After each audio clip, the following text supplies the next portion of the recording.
Hey, Brad, can you hand these out?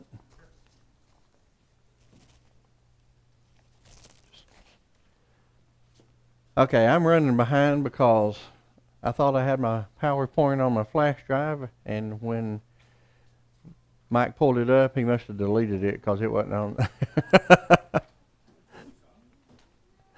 But anyway, we've got it. And like I said, this is just going to be a basic uh, financial seminar. How many of you are familiar with Dave Ramsey? Okay, some of this comes from Dave. Some of it comes from other sources, and it's on there. You'll see things. Also up here, as we get into it, I've got some samples of some budgets and different things that I've got up here. You'll be welcome to come and get them. Does this have to be turned on? Yeah, probably. Here we go. Um, I am not a financial person, but I wanted to have something that we could present to churches that can help people. Like I said, your church finances is only as strong as the people in the church. Because the church doesn't make money, and I say it's kind of like the government. You know, the government doesn't make, well, they do make money, but you know they don't. They all the money the government gets comes from us. So when we pay our taxes, then they can operate. When we pay our tithes and give to the church, then the church can operate. So you have to be financially sound yourself before you can do anything beyond that.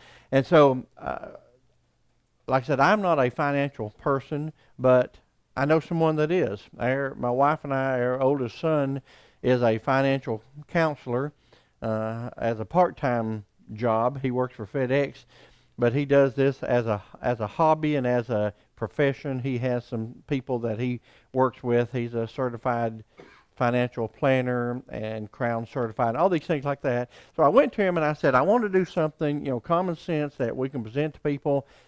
We want to have some kind of a catch to it. And I told him, basically what I was looking for, and he came up with this, and we tweaked it. I say we, meaning he has tweaked it different times over through it, but I do understand enough of it to present it. But the financial planning, and we use the music keys, A, B, C, D, E, F, G, and this is something else I am not musically inclined. The only two people, I was telling some friends of ours last night, the only two people like me hear me sing are my 1-year-old granddaughter, who's not developed anything yet. She loves to hear me sing to her. And my youngest grandson on my older son's side, and he has hearing issues. So between the two of them, they like to hear me sing, but other than that. But using this, we're going to go through it very quickly because I'm running behind. And this is actually a 3-hour session that we developed to go into a church and present, and taking breaks in there and stuff like that. And to do it in this format, I've had to cut it down to 1 hour. So we're going to go quick. I'll talk fast. You listen fast. If you need an interpreter, I am a hillbilly from eastern Kentucky, so my wife is with me. She can interpret most of the things I say. So anyway, first, the A is assess your current situation. And Brad was talking about his session, and Jim. I am a lot funnier than Jim, but I won't be doing a lot of funny things here. But first is assess your current situation. Psalm 24:2 says, if I can read that good enough, says it belongs to the Lord. 24:1, excuse me. The earth is the Lord's, and it contains all. So the first thing is the attitude, and boy, that's not showing up very well. But do what? Okay. Well, this looks a lot different on the computer than it does when it's up there. For some reason, but we're called to be faithful servants, having the right attitude. And let me tell you what, finances. Attitude may be the most important thing. Obviously, having enough income makes a difference, but having the right attitude with it, to realizing what you're doing makes a huge difference. Um, Couples working together, having the husband and wife on the same page is so important to know what you're doing. Being satisfied with what you got, but always wanting to do better. A lot of times people will, I guess, lack of a better word, is be greedy, wanting more, and putting more emphasis on having things than having what I know all of us have, at one time or another, usually have issues with finances. So unless you're the one person in California that just won that share of that $1.5 billion lottery, you're probably still going to have it. But being content with what you have, always wanting to do better, but wealth is meant to be a blessing. True satisfaction is found by honoring God with possessions, and it'll be mentioned later. There's nothing wrong with having things as long as things don't have you. I tell the story and to try to be as quick as I can. I like things. I like toys. Now, nobody likes toys more than our boss, David Crow. David is a gadget, but I like toys. We have 4 grandchildren. Our oldest is granddaughter. She turned 10 last June, so she'll be 11 June of this year. When she was 2, I really felt impressed that she needed a dune buggy. So we bought a little dune buggy, and they've enjoyed it, and we don't use as much as we did. Second A is a will. That's kind of a little bit playing on there.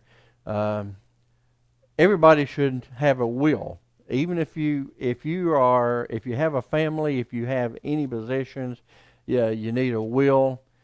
Scripture from 2 Kings, set your affairs in orders, for you are going to die.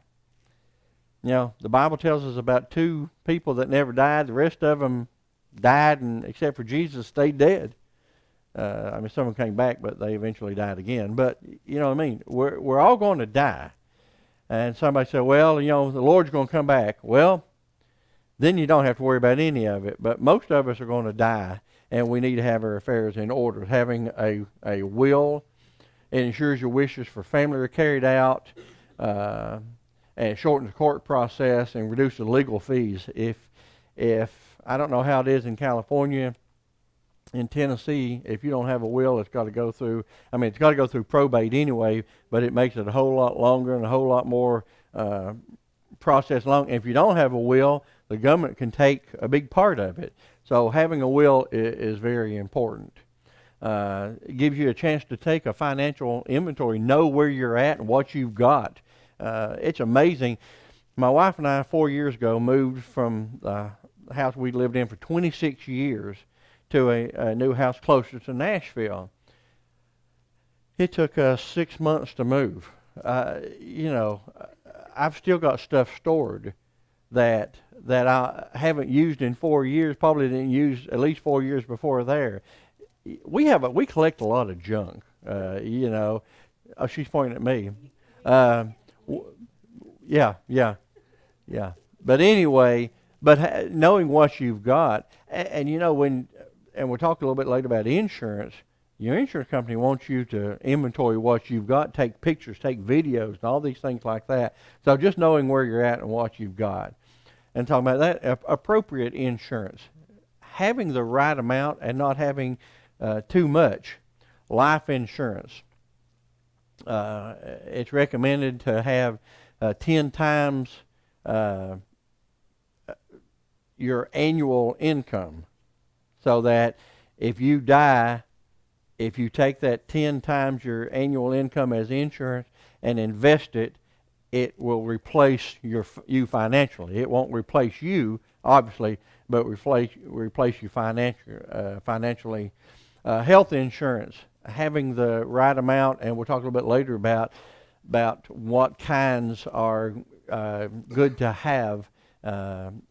And deductibles and such like that.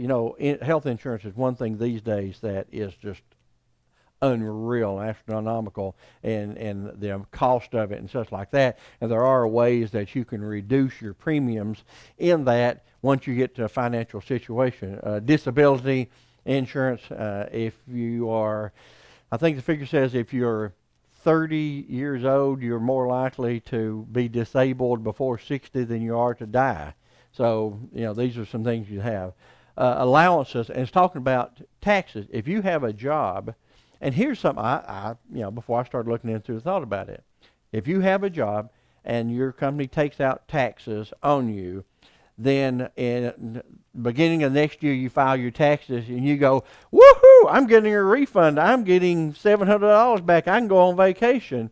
But what you've done is, for the previous year, you gave the government too much money, and they've been using your money rather than you using your money. You need to look at your allowances, look at what's being taken out of your checks, that at the end of the year, when you do your taxes, you don't owe them anything and they don't owe you anything. That means you've kept your money during the whole time. Now, if you say, well, it's a savings plan and I have it for Christmas or I have it for, vacation or whatever, goofy.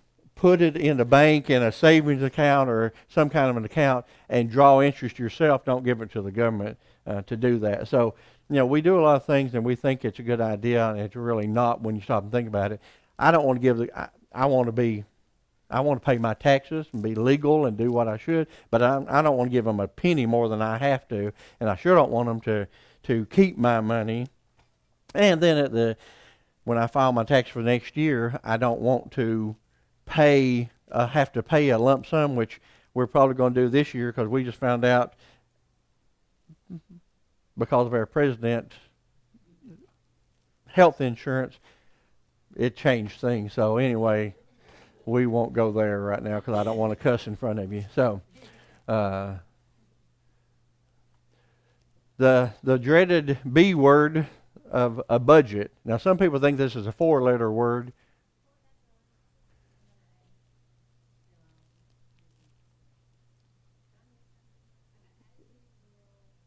Appropriate insurance and allowances.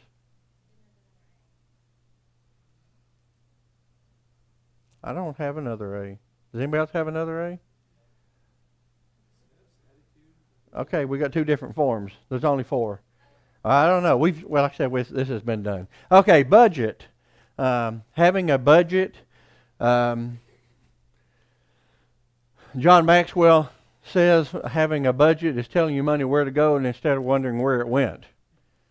Because, you if you're like a lot of people, you have money, and at the end of the period you go, where did all that money go? I mean, when I first started working, when I got out of high school, I got a job in a optical business, an optical lab making eyeglasses, and did that for 25 years. I made $325 a month. I had more money then than I do now. And, our son and daughter-in-law got married, and both of them had okay jobs. She was a teacher. This was Ryan, wasn't it? And he was a youth pastor. And they looked at their combined salaries, and they thought, what are we going to do with all this money? Well, now they've got a child and a house, and, but anyway.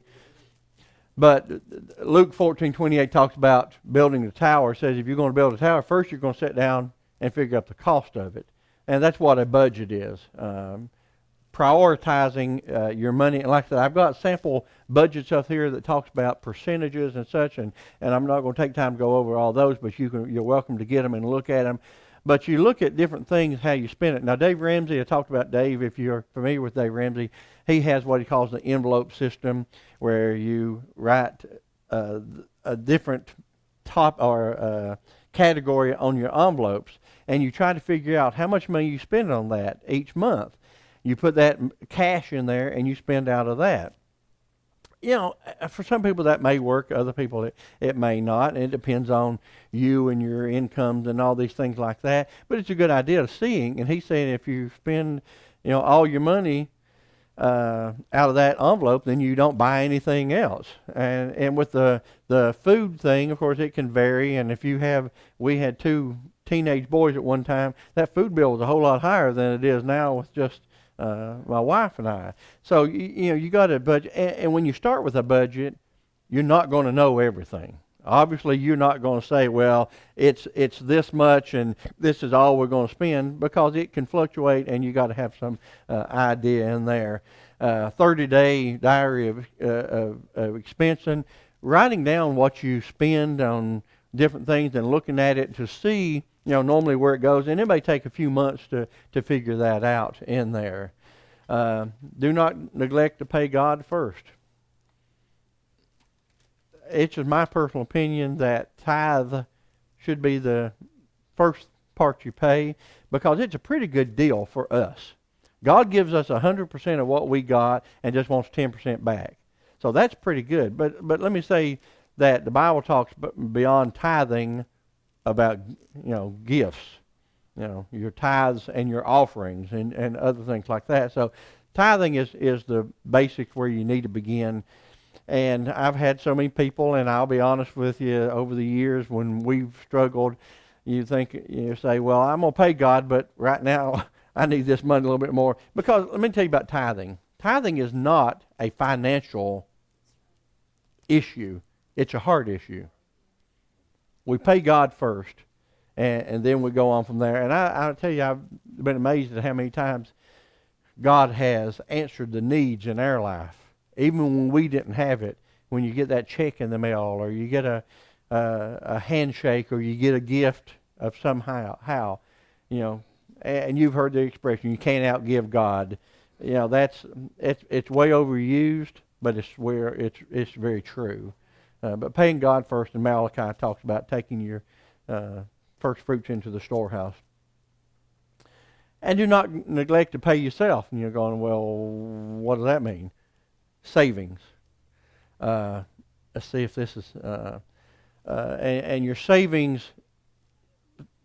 amounts that you save, you know, each month or each paycheck or whatever like that, for different things, and we'll get into it a little bit more here.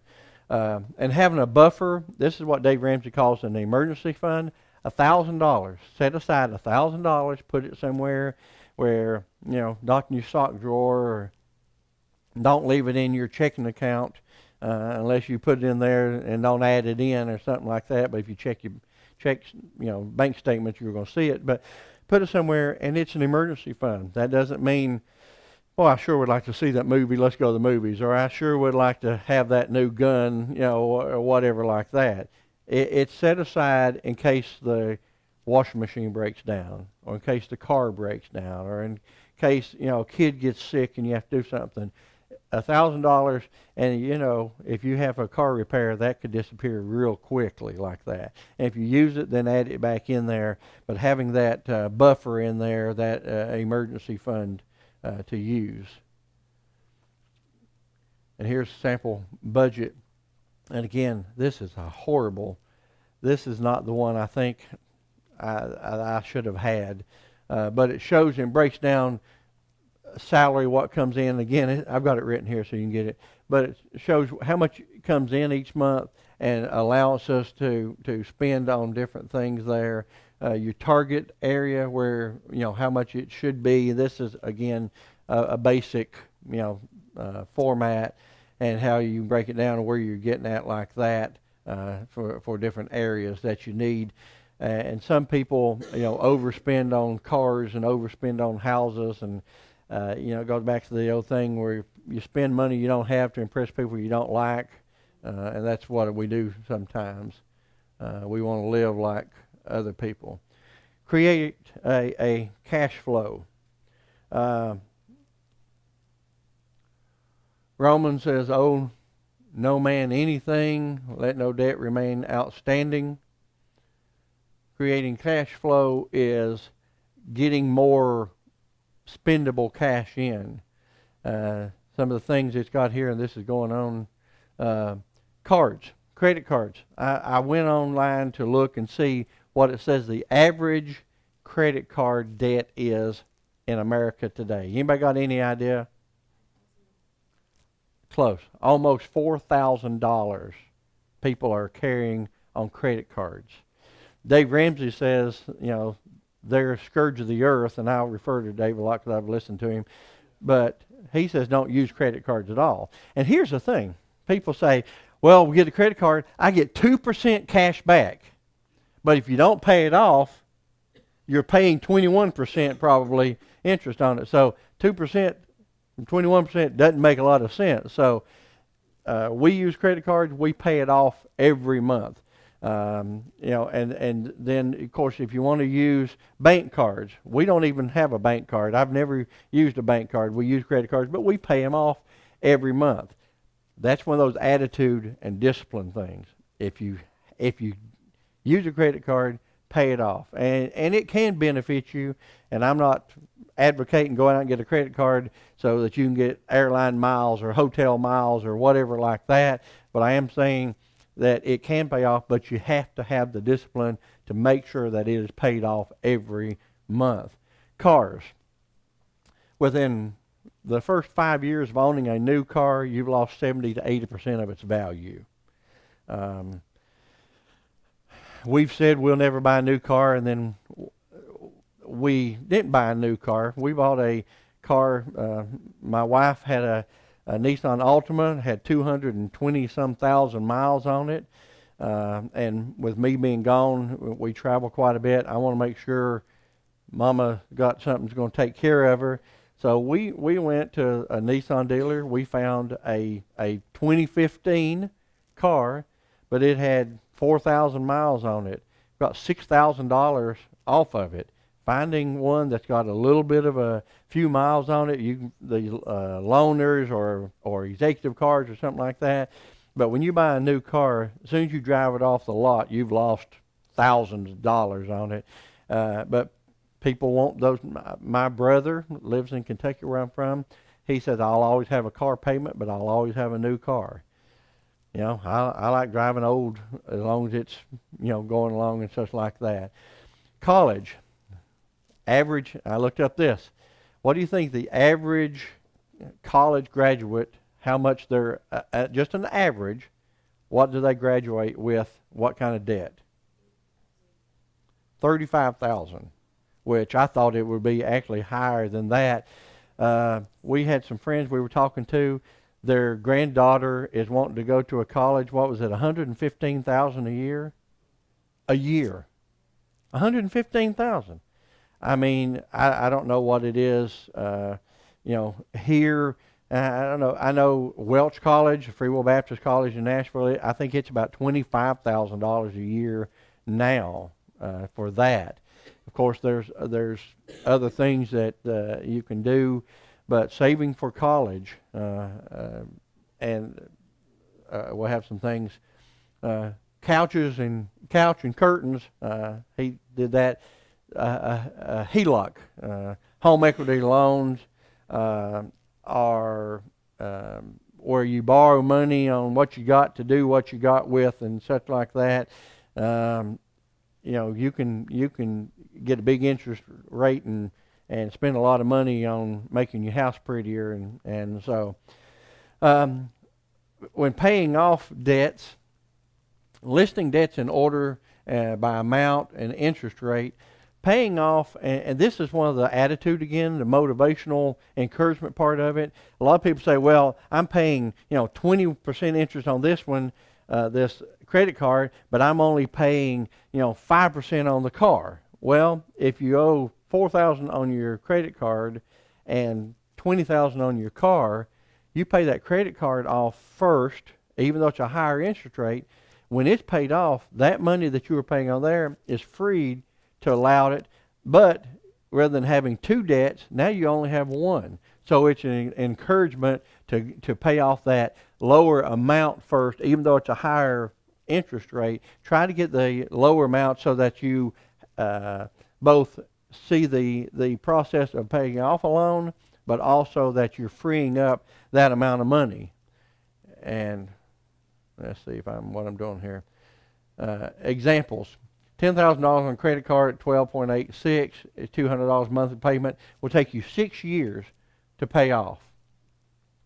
76, 17. I'm telling you, I got to do a better job. 17,650 on a car loan, 6.9%. Payment there takes 6 years to pay off. $20,000 student loan. You can see how it take 25 years to pay off $20,000. You're paying this amount of interest on those. Well, this is just way off here. In addition to what you're paying.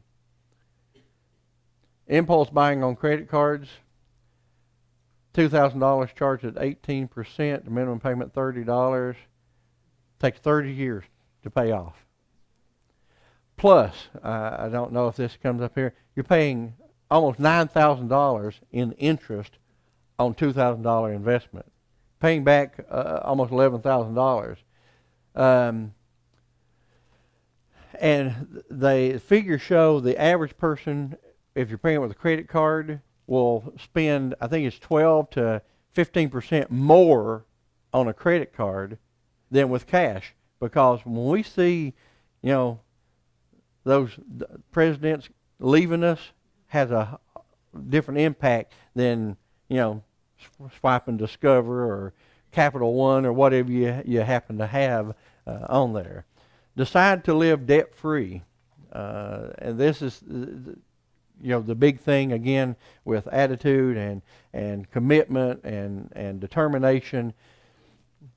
Just as the rich ruler over the poor, so the borrower is servant to the lender.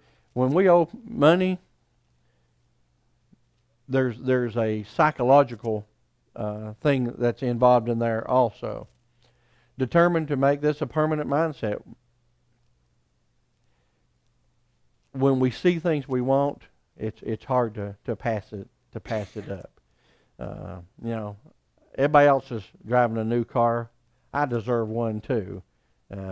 Whatever it is, but we can determine to live debt free by getting by on a cheaper car, not eating out as much. It amazes me, people that are in debt up to the eyeballs and are planning a Disney vacation. They're borrow money to see Mickey Mouse. I can't say I've never done it, but now I look at it and deductibles on auto and home insurance. If you have a higher deductible, you have less monthly payments. If you don't have debt, you can have that higher deductible because you can handle it better. If your deductible is $500 and you raise it to $2,000, your payment's going to drop quite a bit on that. So that gives you some idea there that living debt-free, having that extra money in there makes a difference. An emergency fund.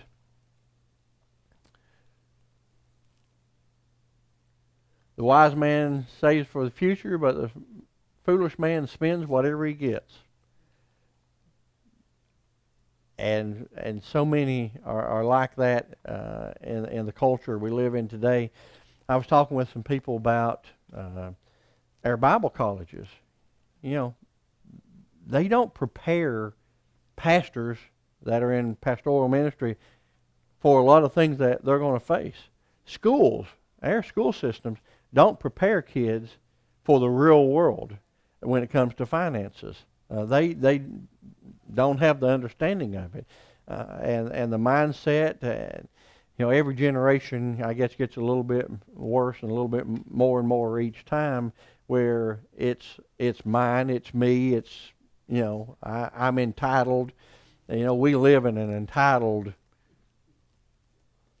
world, an entitlement generation, where you see things on Facebook and YouTube and all these things of people saying, well, I'm entitled to that. And then when our government encourages that, what can you expect?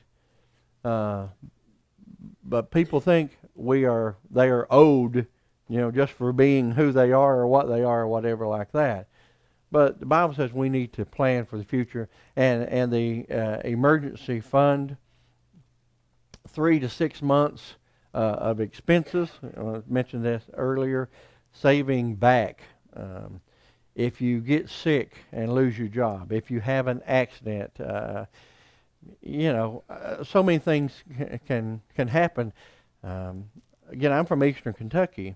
The coal industry, if you keep up news nationally, of course, I don't think California has a lot of coal business, but if you keep up with the coal business, it's being shut out. Just about every week I'm seeing on Facebook, friends and people I grew up with, another coal mine is closing down. Another, coal-related business is closing down. Guy I graduated high school with, I went back to Kentucky this last August for our 40-year high school reunion. He graduated from college with a degree in mining, has worked in the coal industry ever since we got out of high school and he got out of college. He's had to change jobs now because the coal industry is failing. Not anything he did, but, it just is what it is. And we see so many times in the economy and in the situation we're in now, people losing their jobs out of just one reason or another, that again, nothing that they have control over. It's just happening, and you need to be prepared until you can get back on your feet. So having 3 to 6 months expenses. Now, I'm not talking about gross income unless you're spending everything you've got, but figure out what your bills, what it costs an average month to pay your bills. At the end of that period of time, figure out what it is per month, an average for 6 months. Try to have that much in savings where if you did lose your job, if you did have an accident, because, to be honest, things can happen. You can be out walking down the street, turn your ankle and break your leg or something like that, have a car accident, and if you've got a good employee, you might have time off. If you are self-employed or something like that, you could not have any insurance to cover it. You could not have, anything, a job to go back to when you're able to go back to. So having this in effect, something to back up on, it's like having self-insurance. And it goes back to your insurance deductibles and things like that. Life insurance. It's amazing how many people don't have enough life insurance to cover. And you say, well, now I'm older, I'm retired. I don't think anybody here is probably retired yet. But even then, you need to have a retirement, some kind of insurance that you can have some things that you can back up on there. But being self-insured is going to reduce all these other things like that. Keeping it in a liquid account. And what that means is keeping it where you can get your hands on it, not investing in the stock market or in long-term bonds or something like that. And talking about your emergency fund, not retirement, but your emergency fund, having it where you can get your hands on it if you need it. And again, it's not, you don't put it in a mayonnaise jar, in the bottom of your underwear drawer. Because again, it's too easy to think I need this and I'm going to go get it. But having to get in, you can get an online banking account that, you can actually draw a little bit of interest on, but you can get it, the next day, but it's not where you have it right there and but you can still get to it when you need it. And some of these online banks, and these are some of the different ones that are available. No fees, doesn't cost you anything. Some of them, again, you can even make a little interest off of it. It's not going to be a lot, but you don't have it as an investment. You have it as an emergency fund. Future savings. Good planning and hard work lead to prosperity, but hasty shortcuts lead to poverty. Planning for the future, being prepared. Retirement aim is to save 15% of your gross income, and again, it depends on your position in life. I wish do you ever wish you could go back and think, man, when I started working, I didn't go to college. I started working right out of high school at 17. And like I said, I was in that profession for 25 years.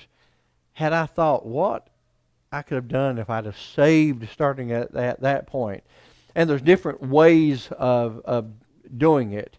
The 401k invest amount needed to receive an employer. If you work for a big company and they have a retirement 401k or 403b, and especially if they will match, you can make some good money on that. If you invest $100 and they'll match half of it, you got an extra 50 in there. Plus you can work it with taxes where you don't have to pay as much. Your IRAs, there's two different ways to go with that. The Roth, which is you pay. This is after tax investing. It's after you get paid, the taxes are taken out, then you invest what you get. So that means you pay taxes now, but later you don't have to pay the taxes on it. And what will happen is your income now is probably higher than it will be when you retire. So you'll be paying less taxes later on an amount because you've paid them before and you're making less, so you're going to have to do that. Traditional is taken out before taxes, so you're not paying any taxes on it now, but you'll be paying taxes on it later. So the different ways to go like that. And again, 15%, and I think that's I can't remember now. They again keep changing these things, and I don't keep up with it.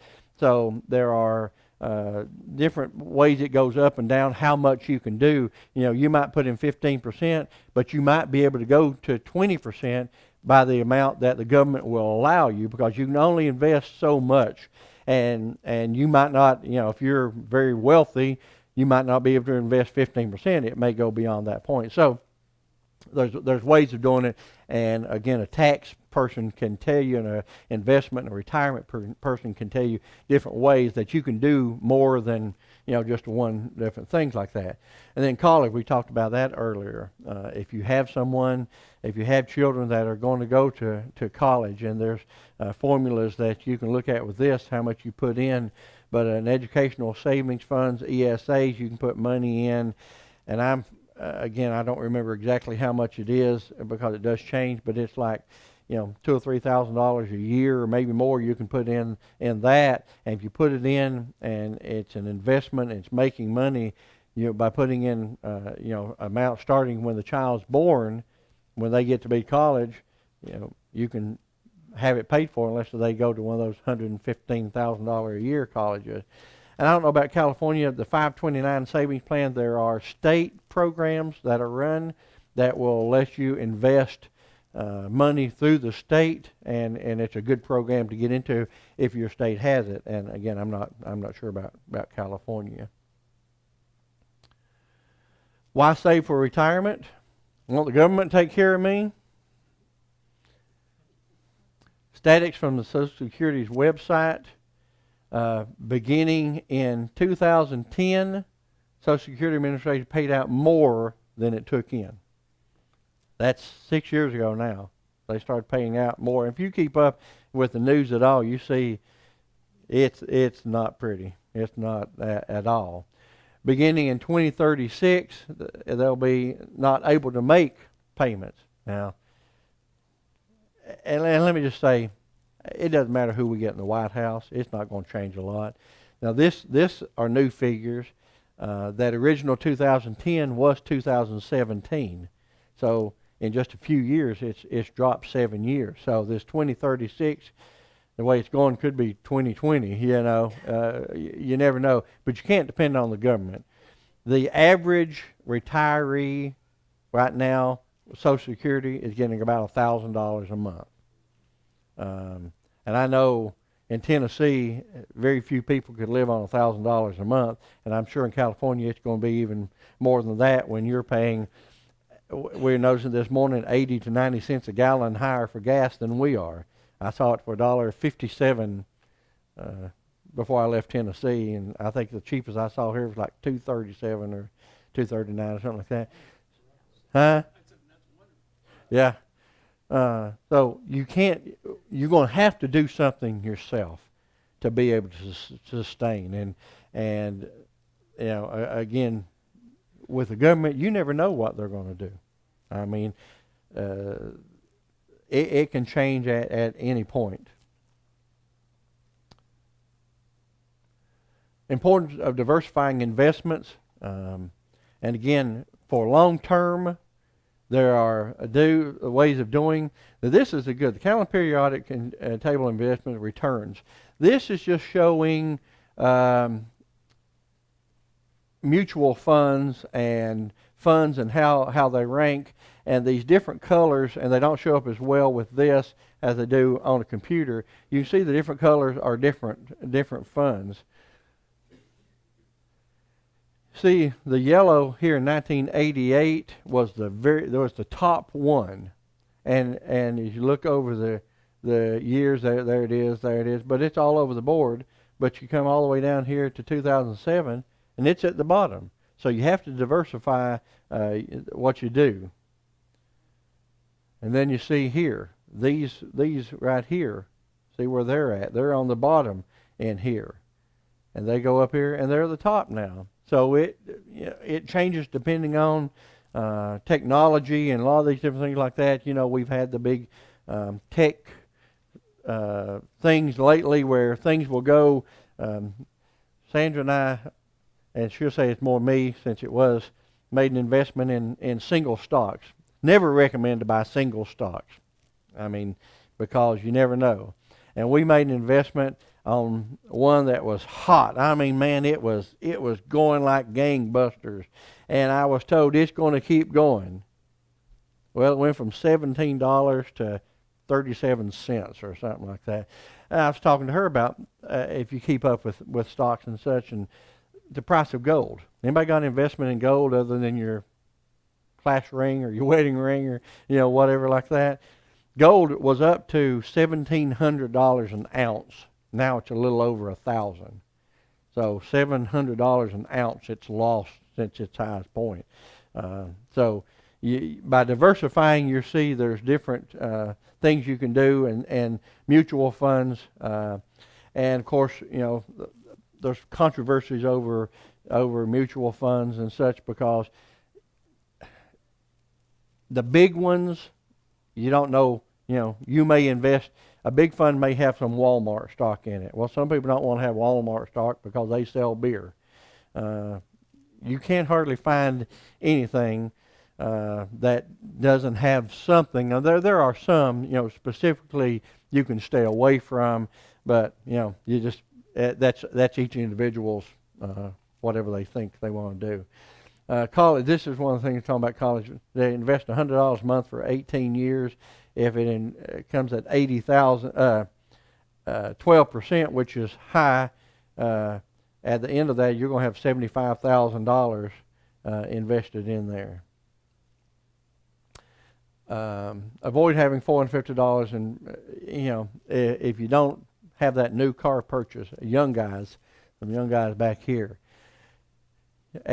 You start at age 25. You start investing $450 a month. And you do that for 40 years till you retire at 65. Again, 12%. It came out that, almost $5 million.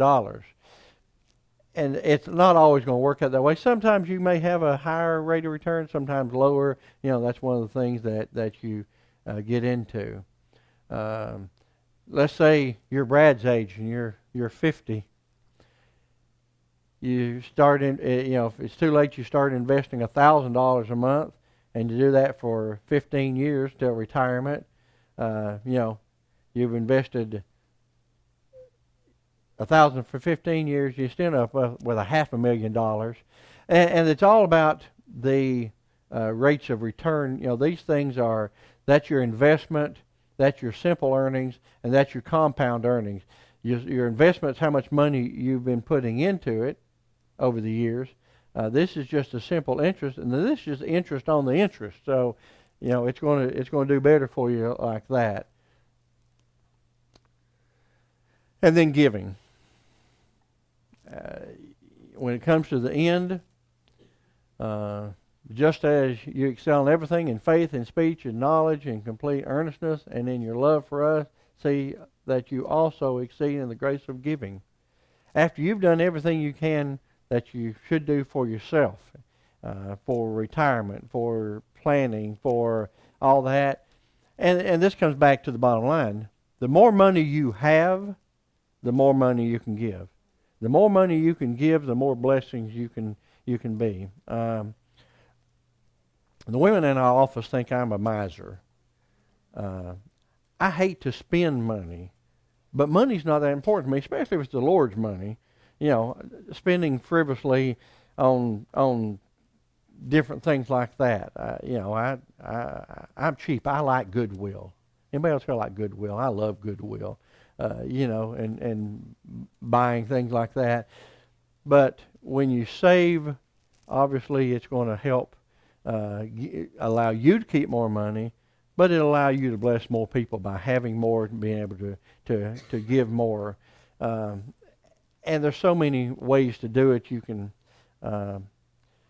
help people that you know that needs. You can help international missions. And what's the other place you mentioned? Home missions, yeah.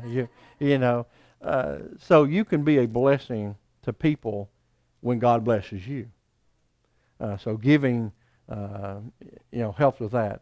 The only thing left to do with money after spending and saving is giving.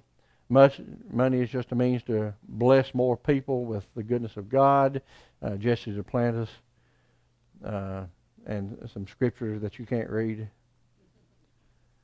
And some of the sources that are on the bottom of that, some websites that are on there like that.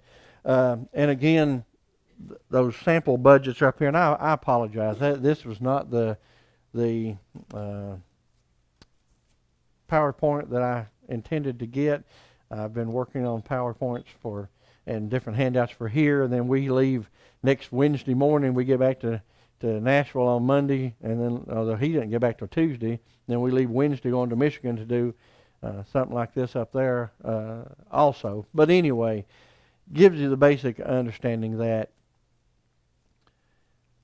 we need to be good stewards. I know you talked about stewards, and Master's Men, one of the purposes that we have with our ministry is being good stewards, not just stewards of our tithe or our treasures, but being good stewards of our time, of our talents, and of our testimony. We all have things that we can use and to give back to God. But the more we have, by being smart, and again, none of this is rocket science or brain surgery. It's just basic common sense stuff that tells you the better you do, the better you can do, and to help your church. The church, we're responsible to keep the church running. And if we can't pay our bills, two things. One, we can't help anybody else. But that talks about our testimony. Let me tell you, I've seen people that didn't pay their bills and claim to be Christians, and people notice things like that. So being responsible. Lord, we do love you. Thank you so much for this opportunity, Lord, and I pray that you will just continue to help us, Lord, to honor you. Help us to honor you with our lives, but with our substance also, Lord. Thank you for the blessings you give us. I pray, God, that you'll be with each of us and help us to honor you. And we ask it in Christ's name. Amen.